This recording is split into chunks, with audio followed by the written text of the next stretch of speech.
for our trip that we took. This podcast is not sponsored or supported by any business or organization. The views reflected on these podcast episodes are my own. In combination, please be aware I am not a medical expert, travel agent, or any other kind of expert. Hey everyone, welcome to the Eat, Explore, Love podcast. I'm Ashley. This podcast is based off of my blog of the same name, Eat, Explore, Love. It talks about the unique challenges in traveling around the world when you have celiac disease. Due to sort of popular demand, I decided to also record a podcast to delve a little deeper into my travels and the lessons learned along the way.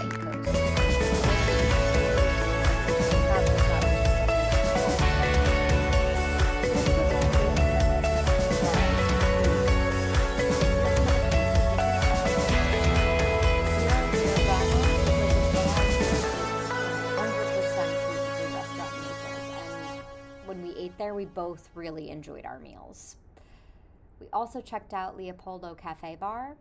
Now, please be careful because they have a quote-unquote normal, meaning ton of gluten, Leopoldo Cafe Bar, and then next to it is the gluten-free version. So we got there before they even opened, and only the quote-unquote normal cafe bar was open, and I didn't know that you couldn't see the gluten-free one, and it is kind of clear when they're both doors open and everything's there, and the gluten-free place does clarify, but the Leopoldo Cafe Bar, where they don't sell gluten-free stuff, the staff wasn't very friendly when we went, so I would just be aware of that, but it was delicious, the pastries. I really enjoyed it. And my last recommendation is Amalfi Terminal, which is in, obviously, Amalfi. Every place that was supposed to be gluten-free in that area was closed or not actually safe for folks with celiac. So that's what brought us to Amalfi Terminal, and they served gluten-free bread for their sandwiches, and that was amazing. And I got my sandwich to go, and my dad was able to get his meal to go. We were able to walk around and enjoy our food and have a really great time. So if you want to see the spelling of any of these places, go and check out, of course, as usual, my blog, hieatexplorelove.com.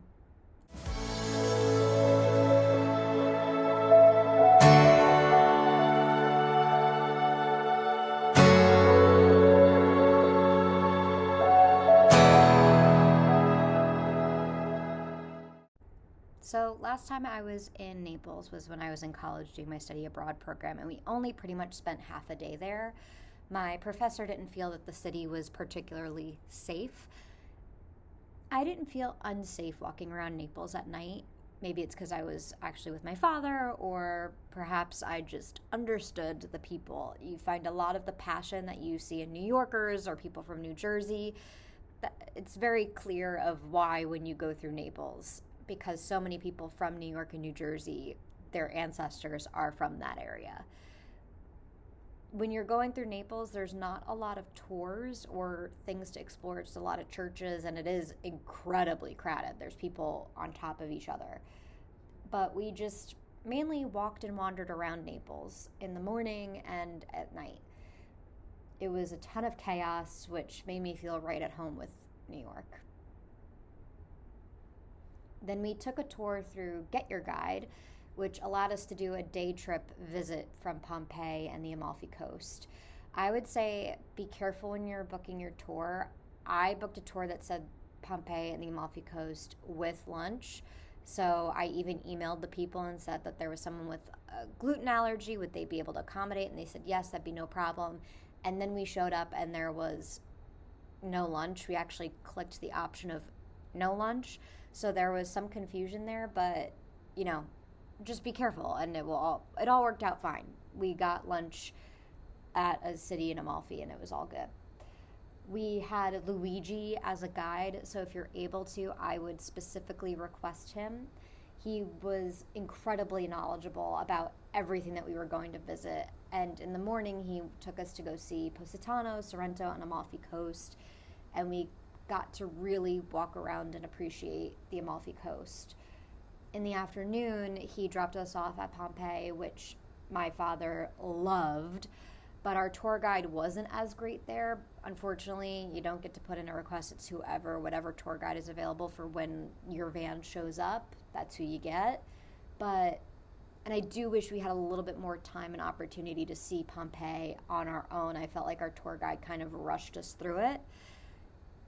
If I were to make a recommendation, I would do a tour through the Amalfi Coast, if you can, if that's an option specifically just for that, and doing Pompeii as a completely separate thing. That way you could try and spend all day there if you can. We didn't have that luxury, unfortunately. We only had a week and a half, kind of, sort of, with my father in Italy, so we were just doing the best that we could to move as quickly as possible. But overall, it was a really amazing day. And if you want the link to the tour, I recommend that you go to my website, hieatexplorelove.com. I have in this Explore, you go into the search, type in Naples. In the Explore blog, you'll find the link to this tour that we took. It was a really amazing day, and I do recommend it, even with those little hiccups and recommendations that I'm giving.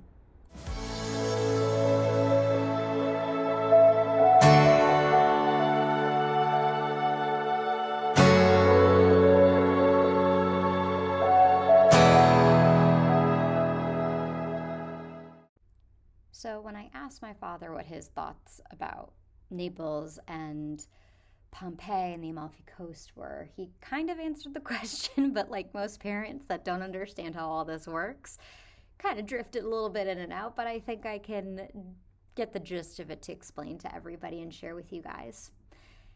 He really enjoyed the food in Naples, and Naples and Pompeii were among his favorites of that whole week and a half that had a profound impact on him. He says, Naples with my family, knowing that's the major city they had to visit and purchase major items if needed. That's always been what I considered where I was from. When people from that region would say they were from where they were from, they would say Naples. Not the small towns they were from, because everyone knew the city of Naples. So he never knew, and in a future episode, I'll tell the story of how we actually found out about where we're truly from. But again, growing up, if anybody asked, as he mentioned, we said Naples. He went on to say that Pompeii, he really felt he could have lived there. It was so advanced and beautiful, especially for their time.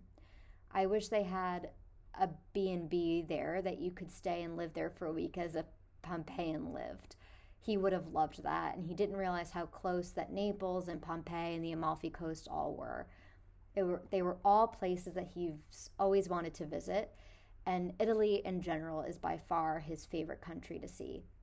The history, the food, the culture, you can't beat it. I enjoyed southern Italy more than Rome or Venice, and he enjoyed it all, but Naples and Pompeii were his favorites. So there's that of my father's thoughts. And my lesson was, a little bit more, not as in general, I would say, but when you have celiac disease, you are more than likely than not a planner, especially when it's comes to travel. It's a bit more stressful than it would be for the everyday person, because you don't want to be stuck anywhere, especially not on a busy day, having to figure out where you're going to be able to eat and then not be able to find anything. As I mentioned in the tour, there was a miscommunication for the Amalfi Coast and Pompeii tour, and about whether or not lunch was included. And I had spoken to someone, and they said, don't worry, we'll make sure that there's something gluten-free for you. They never flagged to me, oh, by the way, you don't have lunch in your reservation. So I made an assumption. I have been, and I think it's difficult when dealing with family members that don't have their own health conditions that they have to worry about, or didn't have to grow up that way, because there are certain family members that are recently diagnosed with diabetes, but even diabetes isn't as much of a heavy lift in a way that celiac is. There are life-threatening things that happen with diabetes, absolutely, and I don't mean to minimize it, but it's just not the same kind of stress is probably the better way to phrase it. And in the 15 years that I've been gluten-free, and this is very common for those that have celiac disease, my father still doesn't understand what it all means and what that takes. There had to be so many conversations that day with so many people about what it means to have celiac, what gluten-free really means, and as much as you can prepare, there has to be an element of expecting things to go wrong. There's also an element of patience one has to have in the aggravation of having to explain yourself and your life so many times. And it's with people in my personal life and throughout the world. So for example, I was having breakfast with my father. He was having regular bread. Obviously, I was not. And he was holding his bread over his plate, and he asked me would I like to have some of his eggs, and then proceeded to split his bread in half.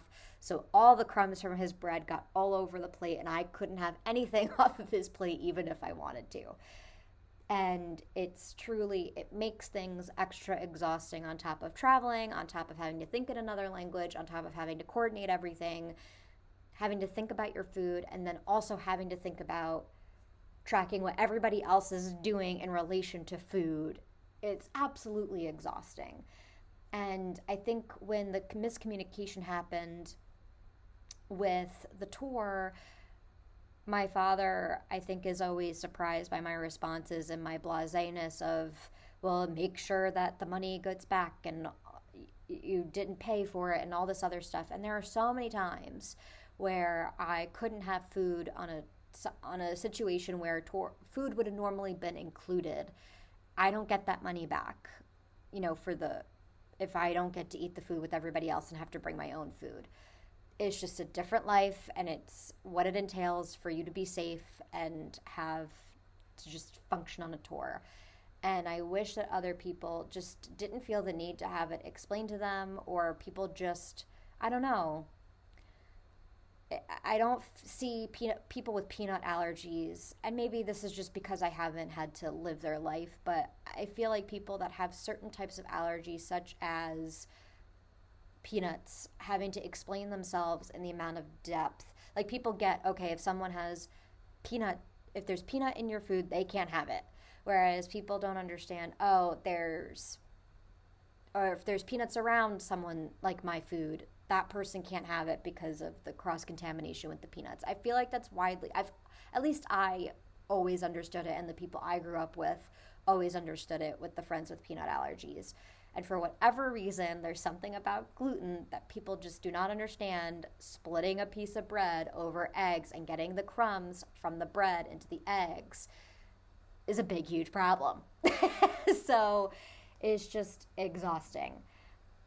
And I wish I understood the mentality behind it, of why it's so difficult for people to understand celiac. And I know I'm acting like it's so much worse for people with celiac than a lactose intolerance or having diabetes or a peanut allergy, and if you have any of those intolerances and food allergies, please commiserate and make me feel less alone, because I feel very alone in all of this with having celiac, and that this is just a unique celiac problem. So please shatter my ignorance and help me feel less alone by sharing your stories if you guys have to go through this too with your other food intolerances and allergies. That's the main difficulty for me, and what I had to realize on this trip, because I had to figure out how could I do this for the rest of my life, because I am going to have to do this for the rest of my life. And people judge me so harshly for being a planner, for always thinking about the worst case scenario and everything, because I've had to be that way. Life made me that way. There was also an element where I was born this way, but life also created situations that aggravated it and totally cemented it into my personality.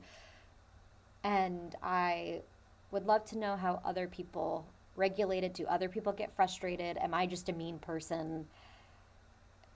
I just want to know how other people figure out how to navigate all this, and any advice anybody has to give.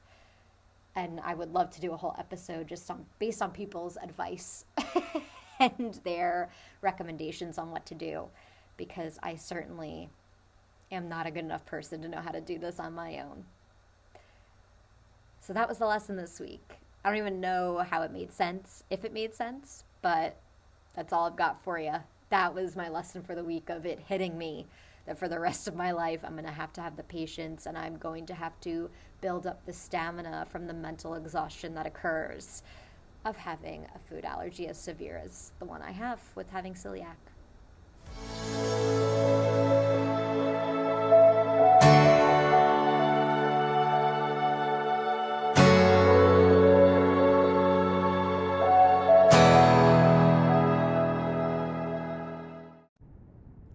Now for the wrap-up questions. Do I feel the city is safe for those with celiac? Yes, they have a ton of AIC-approved restaurants in Naples. And AIC-approved, as we've gone over in previous episodes, means that it's the Celiac Disease Foundation in Italy. And they go through and make sure that each of these restaurants are celiac safe. And these, again, the ones that I put down are AIC-approved.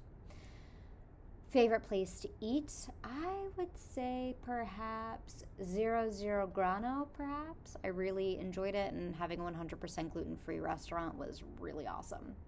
Favorite memory from the experience? I enjoyed the Amalfi Coast and getting to explore and see some of the local cuisine. We had a stop where we got to have orange juice, or he actually pumped the orange juice right then and there, and it was so good. Best orange juice I've ever had. Is this a city to vacation to or live in? Vacation to. Is this a place to relax or be active? You're going to have to be active. It's a lot of walking, and especially in Positano, Sorrento, and in the Amalfi Coast, it is a lot of steep hill walking, hundreds of steps, no exaggeration. How are the people? Passionate. And that's all for Naples, Amalfi Coast, and Pompeii. I hope that this was helpful, and I hope my father's words and thoughts and reflections on the experience were helpful as well. Till next time.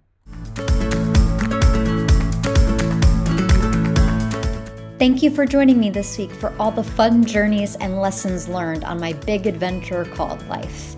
For more information on the different cities discussed, check out the blog posts on hieatexplorelove.com, posted every Monday, Wednesday, and Friday. If you have any questions or fun stories to share, feel free to reach out at hieatexplorelove@gmail.com. Until next week, remember to eat well, explore the world, and love yourself. See you next time. This episode is produced, scripted, and edited by me, Ashley. Special thanks to Sarah Mientka.